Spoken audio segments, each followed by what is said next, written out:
আসলে আল্লাহর কাছে হাজার শুকরিয়া।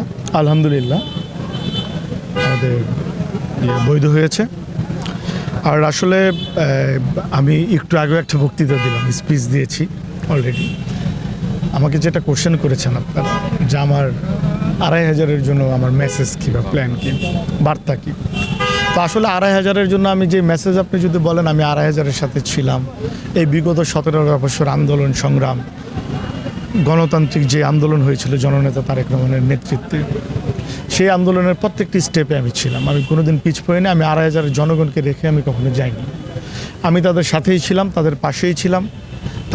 তাদের দুঃখ দুর্দশা, তাদের প্রবলেম সমস্যা আমার ক্যাপাসিটি থেকে সর্বোচ্চ আমি চেষ্টা করেছি তাদের পাশে থাকা। এবং আমি জেল খেটেছি, আপনারা জানেন বেশ কয়েকবার জেল খেটেছি, হ্যারাসমেন্ট হয়েছে, আমার ফ্যামিলির টোটাল বডি হ্যারাসমেন্ট হয়েছে।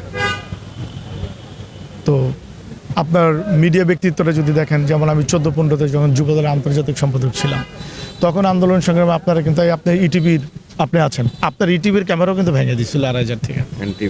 এনটিভির ক্যামেরা ভেঙে দিয়েছিল, তারপরে তখন 24-এর ক্যামেরা ভেঙে দিয়েছিল।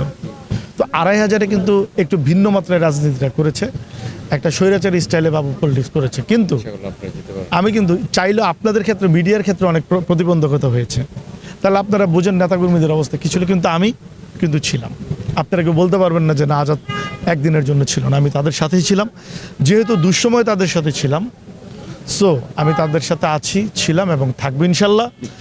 আমি আমাদের নেতা, আমার অভিভাবক জননেতা তারেক রহমান ৩১ দফা বাস্তবায়নের মাধ্যমে যে আগামী স্বপ্নের বাংলাদেশ গড়তে চান, সুন্দর সুশৃঙ্খল বাংলাদেশ গড়তে চান, আমি ঠিক একই ধারায় আমি একটি সুন্দর স্বপ্নের চাঁদাবাজ মুক্ত, দখল মুক্ত, লুটতরাজ মুক্ত, মাদক মুক্ত, সুশৃঙ্খল একটি ২৫০০ গড়তে চাই।